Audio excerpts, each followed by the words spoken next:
three things that are really important to consider when you go to play. And the first is location. Like, what does your church look like? How big is your church?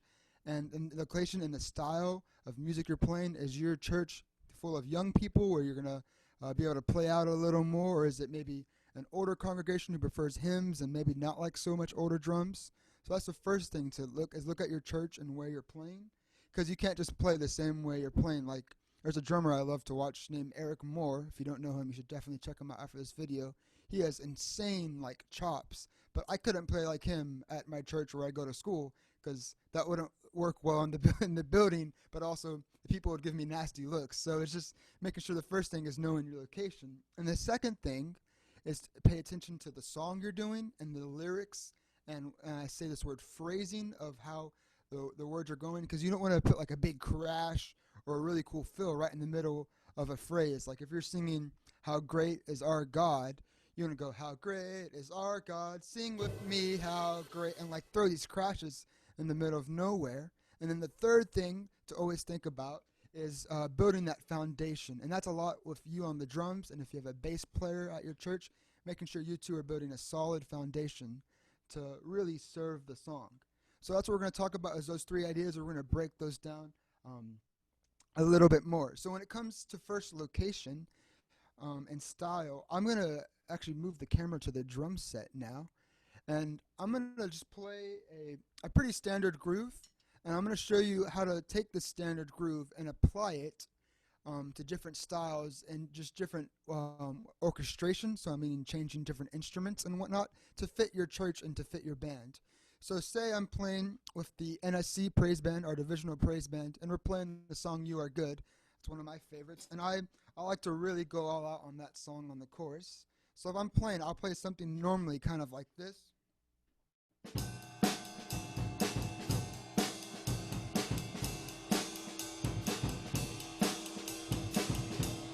And so and that works well for our band. It's just giving a nice, pretty big open groove. But if you're at a church where maybe your band's still developing, maybe you need to cut that back. And so another way to play that exact same song is just keep it simple and give a simple quarter notes on the hi-hat and along with the bass drum. So you can play that same song, if I'm thinking about it, just like this.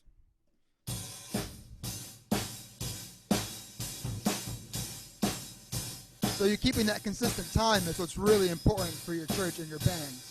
So sometimes you may have to switch that from going more open and more eighth notes and more little bell stuff to keeping it there. But if you have a church where they maybe want it to be a little quieter, or even if your church changes kinds of sets, like I know a while back ago in January, in this division we had a young adult retreat, and it was a ton of fun. And what we did for our praise band is we did more of like a laid-back acoustic kind of feel. So that's where you can look at using other instruments. So I have a tambourine right here. I'm sure almost every church has a tambourine somewhere you can just grab, maybe even a timbrel. And so that same feel, that same groove, you can just do that on the hi-hat and then just play along. And that kind of clears it up. It's not as loud. People are used to hearing tambourine normally in the church, and it gives a nice consistent backbeat, and it's still not a ton of noise for people. And you can even go down from that. So like I said, I mentioned the stereotype of playing at a church with some older people. What you can do is you can get like a towel or something. This is just a handkerchief I've probably had forever. And you just throw it over your drum, and then you get like a stick like this. So they make all different kinds. Vic Firth calls this a root. I've seen them called hot rods. And then they help lower the sound, and it gets a really nice sound. And then you can get a shaker, or they make egg shakers. So this is still the same song. I'm still playing "You Are Good" in my head. I'm still grooving to that. And I can just give the same kind of feel. And this is way quieter. So if you're at a church where you're not wanting to be too loud, or maybe the style of your band is to keep it a little more simple, you can basically take what I did from the beginning all the way to that. So that's a big thing to approach when you first look at a song you're going to play. Is look at how you're playing it, what works for the band, and then what works for your church, and make sure you're really serving that song well. And so with that, like I just showed a bunch of different instruments, but you can also change sticks, like I said. We use these roots. Sometimes you may want to use brushes. You can take that same kind of feel and just kind of give it more of like a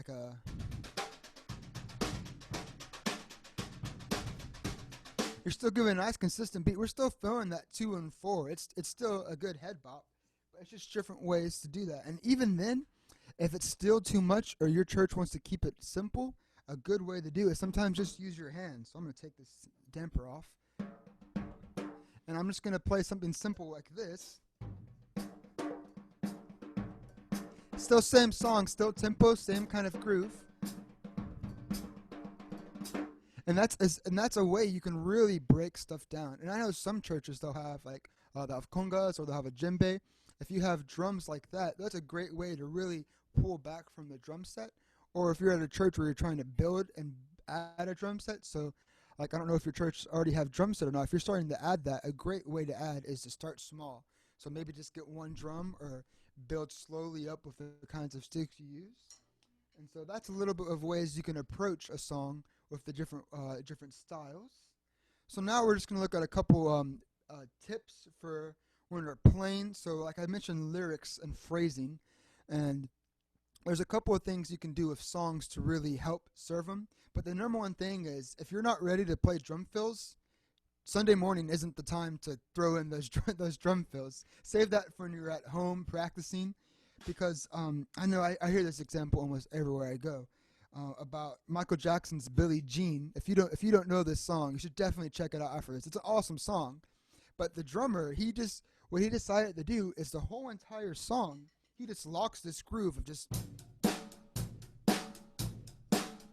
And that's all he does the entire song. I think there's maybe 1 or 2 crashes in that entire song. There's not even a drum fill. And this is a song that was like, probably, I'm sure it was on like #1 charts at some point. But I mean, it's Michael Jackson. He's one of the greatest pop singers of all time. And his drummer just laid down that beat. So when you're looking at the song and you want to add a fill, if you're not ready or you don't know if it'll fit, that's okay. You don't always need a drum fill.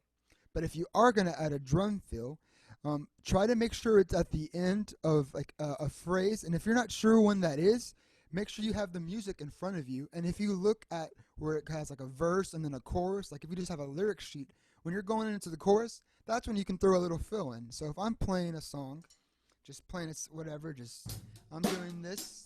I'm about to go to the chorus. So let's see. 1, 2, 3, 4, 1, 2, 3. And so when we're building up to that chorus, that would be a great time to throw a drum fill in. If you're not sure when to throw them in, is it's those transitions. And another good little trick to add in, I'm sure you've heard this before, in music every once in a while, is we'll have these things, especially in praise and worship music. I just call them builds. So you may be listening to a song, and it may get quieter in the middle of the song, but it's about to get up. What you can do to support that is just play eighth notes on your snare and tom, and then you build up, and then maybe add your bass drum, 2, 3, 4. So something like that is used all the time. So that's definitely a fill to practice if you don't know where to start practicing, and you can play that on which drums you like and what sounds best. So pretty standard is a tom and snare, but like sometimes a lot in gospel music they'll do the hi-hat and snare and bass drum. So you hear them build up with this. And then I'll move on from there. So that's if you don't know any fills yet, that would be the #1 fill I would say to practice first, is getting those builds, because that's like in almost every top 40 Christian song you have a classic build like that. Cool. And then the last tip and trick I want to just give you for is when you're doing these fills and sometimes and you're giving those crashes, you want to always give a crash if possible, if you're ready for that, right when you have a big change in the song. So if you're going from a verse to a chorus, that crash will help the band and the congregation know this is different. And that's where you kind of act as a leader sometimes, as a drummer.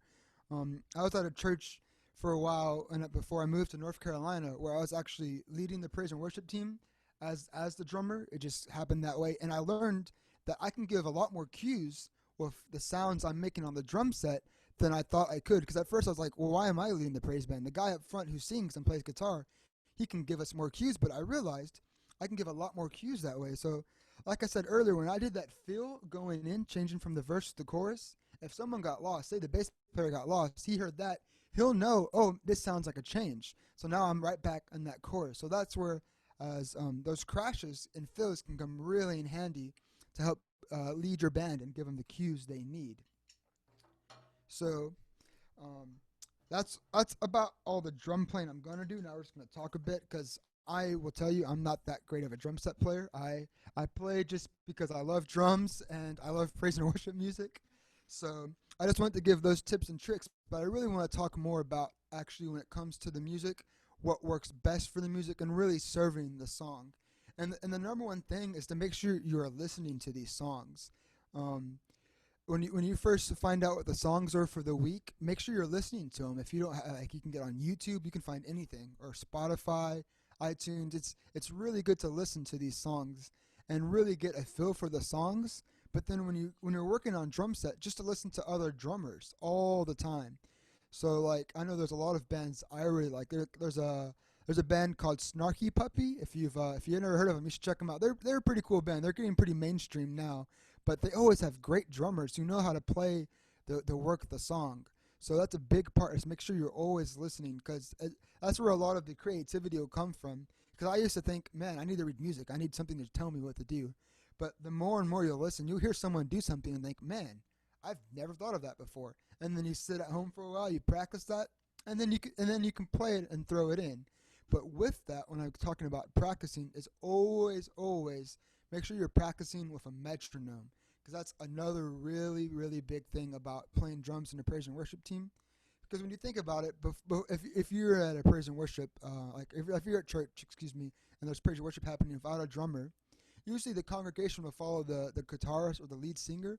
And sometimes you'll hear, like, when people are clapping along, they'll kind of rush or they'll slow down, but they're following that singer. But the minute you get in on drums, people are going to follow you. So you got to make sure that you have that internal time memorized. And I know I've talked to some of my friends, and I've heard some guys say, like, they'll just sit there with a metronome sometimes. Just like they'll walk around the halls, and like at my school, they'll walk around listening to a metronome. I knew this guy, he would play a metronome as he went to sleep. So he would like subconsciously get that. That seems crazy to me, because I feel like I couldn't sleep with a metronome going. But like it's just that idea of making sure you get a good time. So those two things I just said are really important for developing your drumming and getting ready to start playing in a church is, one, listen to music. Listen to the praise and worship songs you're doing, but don't be afraid to listen to other drummers from other styles of music, because a lot of that can transfer. And then two is a metronome. Really, really get working with a metronome, because to basically what it is, if you play somewhere, and maybe you're at a bigger church, if you're not able to keep time, it's really going to hurt more than help the music. So those are two really important things. And so, like I said, when listening, sometimes you can get to a drum set, it can get intimidating. So like, I mean, I think I have a fairly small drum set. I don't have that much. I have a snare drum, some tom, a few cymbals. But even this, it can be kind of intimidating. You go up, okay, what do I play? When do I play what? And so sometimes it can be really helpful just to take some things away. So like if it looks like you have too much, like if you're at a church and your church is blessed and you have drum sets and cymbals and you have all that stuff, just take some of that away if you're just getting started. So like you don't really need all these cymbals. So like I have this cymbal here. This is a China cymbal. You don't really need this in church. So you can get rid of some of this stuff. You only really need a snare, bass drum, and hi-hat for some songs anyways. So when it comes to approaching the drum set, if it's intimidating, listen to music, but pull stuff away. Start working on building from there. Listen to songs, and then slowly add instruments as you need them. And then, talking about time, orchestration. Yeah, and like I said, and a big part as playing drums is you really are kind of basically a leader when it comes to that, because it really helps the band when you play there and give their one of the biggest compliments I've ever heard in my life. I was playing with this church, and the pianist told me, she's like, I never thought drummers could give cues from the drum set, but I get lost, and you always help me, because I always hear when we're going to a chorus. And so that's what I said. That's what you want to do. You really want to help the praise band and the congregation. And so that's all about drumming. And so now I want to talk a little bit about worship itself. Something that's really important when you're playing praise and worship, and you're up on Sundays, or maybe you do a Wednesday night things, or if you're doing divisional events, it's really important to make sure that you're getting time by yourself to worship, because it can be a lot of work to make sure you're keeping time. It can be stressful, making sure you have all the music you need, make sure everyone's there, make sure you know what you're playing. So you always want to make sure you're taking time to worship by yourself at home. And so if that means you're at home, you have some headphones on and you're listening to music and you're playing and singing along, that's great. Do that. But it's really important to make sure that you're setting your heart in the right place whenever you go to lead worship, because if your heart's not there, it's going to be a lot harder for you to be sensitive to the music and to help open the congregation up to what God has to hear. Because praise and worship isn't really the end goal. It's not the main reason on a Sunday morning. It's we're here to help set an atmosphere and allow people to speak to God and draw closer to God. So whenever a message may come up or a time of prayer come up, they can feel more open and ready to hear what God has to hear. So it's just really important to make sure as you're playing drums, you're keeping that in mind of I need to make sure I'm self-worshiping and doing devotions. That way you're just ready to play and give God your absolute best. And so I see in the chat there are some questions. I went through that a lot faster than I was expecting to. I might have been talking fast. I kind of had to come home really quick. I just got here like 2 minutes before we started, so sorry if I talked through that fast. Let's see. Billie Jean didn't almost make the album. Oh, I didn't know that, Nathan. Wow. Okay, so here we go. Let's see what Nathan said. How can someone decide on a fill if they don't read music? Can you explain a little more what you're asking there, Nathan, and we can talk about that? Do you mind? Yep. So can you see me? Yeah, you're good. If a drummer doesn't necessarily know the song and they can't read music and they're setting down for the first time to play something through, Mm-hmm. you talked about the basic rock beat, but some players that might be their only beat that they know, or they might be able to play other types of styles and feels. So what sort of things can a drummer listen for to make the decision on what to play if they don't read Okay. the music? Yeah. Oh, okay. Yeah. So, if you think back to when I was playing earlier, just talking to everyone again, one of the main things I had consistent was a fill of 2 and 4. So I'll explain that a little easier. So I was playing in 4/4 times. So like when you hear people come off, you go 1, 2, 3, 4. That's what I was playing in. So I know we've been working out if everyone is on the here is having 1, 2, 3, 4, 1, 2, 3, 4. So if you're new to playing drum set, something you can do to first start off is only really need one stick, and just make sure you have 2 and 4 on the snare drum, and then just give 1, 2, 3, 4 on the bass drum. So if I'm just going 1, 2, 3, 4, 1, 2, 3, 4, 1, 2, 3, 4, and that will give a great foundation to the song. It's just being able to do that. If that's all you can do, that's perfect. That's going back to what we talked about with Billie Jean. It's straight through. So yeah, it's just taking time and breaking it up. So you don't need to have everything when you first play drums. And you can even start, like I mentioned, if you have a conga drum or a djembe or something like that, you can take that and just play that and start getting used to playing in a church. That's a great way to start off before going to a drum set, because it can be really intimidating. There's so much to do with your arms and your feet. So breaking it down to more of a bare minimum. Cool. Thanks for that question, Nathan. Does anyone else have any questions they want to throw out? Anything they've heard of before, or they have any thoughts or anything like that?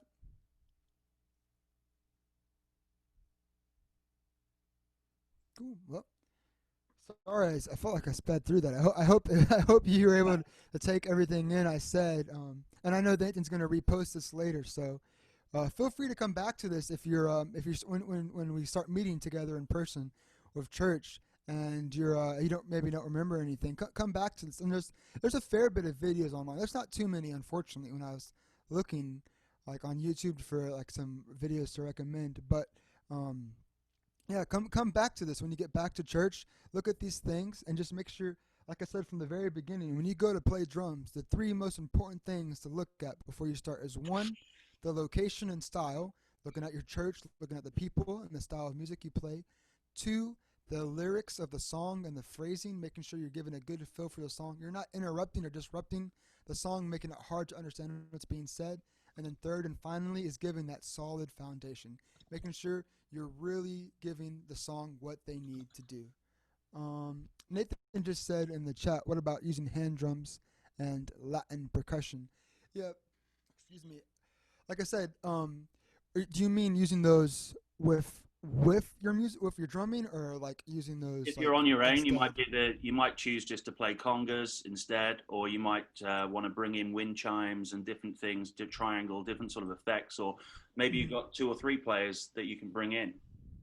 Yeah, I mean, if you can have 2 or 3 players, that's awesome. I know when we're at camp sometimes, it's a lot of fun to have like someone play like some like congas and bongos, someone play tambourine, someone play drum set, and just making sure you communicate with all of you how you're playing together, and making sure one person isn't overdoing it and you're all serving the song correctly. And another thing, I don't have it down here. Let me see if I can turn the camera. I'm sure you've seen this before. If I point, you see that right there? Yeah. It's called a cajon. It's basically a box drum. You can just search this. I'll type it into the chat so you know how it's spelled. But that's definitely something to look into instead of a conga or something, because those are really easy to play. They're comfortable. You just sit right on it. And so that's definitely something to check out.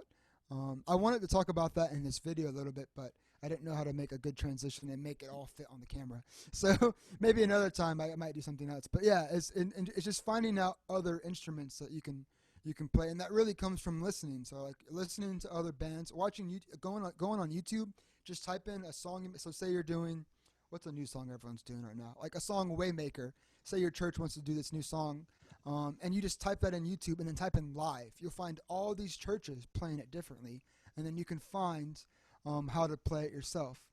We just got a question in the chat from Chris. It's how do you approach learning a new song? Yeah, that's a great question. So, like I said, first things first, it's listening. You want to listen to that song. Make sure you know the song. And I always recommend having the music in front of you.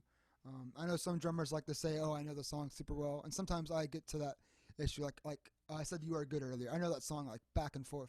But a lot of times it's really good to have the music in front of you, especially if it's a new song. And then make notes. Make sure you always have a pencil with you when you go to rehearsal, because you want to make sure you write in, oh, drums come in here, drums out here, big fill here. If there's a drum beat you find out that really works for that song, I know a lot of times I'll write out the drum beat, or like even if you don't want to have to write out the actual beat, just writing hi-hat heavy or switch to ride. Writing in notes like that while you're listening and in rehearsal will help you with that new song. And another good thing is after you have your rehearsal, so if your band rehearsals Wednesday nights and you have church Sunday, after that Wednesday night rehearsal, don't just say, I'm done, we rehearsed it. Make sure you take that music home, and before rehearsal ends, write down a metronome marking. I know my last workshop, some of you were there, we talked about using a metronome.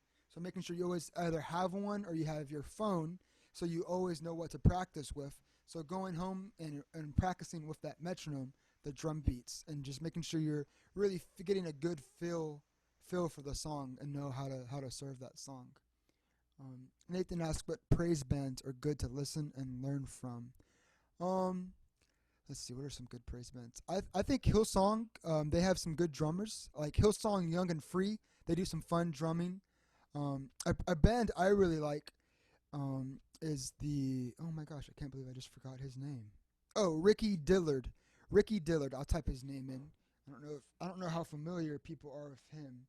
He's a gospel band, but man, I love his music, and their band is so good. And the drummer himself, I don't know the drummer's name, but they're playing some incredible gospel music, and their drummer could really go all out if he wanted to with some of the stuff, but he stays down. Like he'll do some pretty impressive fills still, and he'll still like play the song out. But when you're listening to it, it's never distracting. Like the kind of music they play, he has a chance to really go all out. But he serves that song. He knows how the song works. He knows what the bass is doing. He knows where the words are in the song. So I would say check out Hillsong for sure, because they have a lot of praise and worship songs they're doing anyways. Ricky Dillard, and actually, not to put Chris on the spot, but like Chris up here, he plays with the band here in our Salvation Army territory, Transmission, him and another guy. And I mean, they both always do a great job on laying down drum tracks. So if you haven't heard of Transmission, yet, which I'm sure you have already, but you can check out their songs. And we play a lot of their songs in the church. We definitely play them at camp, but listen to what they're doing on their songs because they do a great job of serving the song and then still throwing a couple of good fills in and having fun as well. So, yeah, Hillsong Young and Free is more like their, I guess, younger band. They're a little bit more modern, more open, and they do a lot more stuff. So those are some good bands to definitely check out and listen to what their drummers are doing. Yeah, that was a good question, Nathan. Thank you. Cool. Well, Aaron, thank you. Unless anybody else has got any questions, last minute questions for Aaron, I just want to thank you for putting all this together. And I'm going to post this on the Facebook page, NSC Music and Arts Facebook page, and people can watch it back. But thanks, it's words of wisdom, and it's really, really useful stuff. And go and look at the things that Aaron shared in the chat there as well, because they're really good people to know. Cool. All right. Thank you so much, guys, for joining on. All right. Thank you. Bye-bye.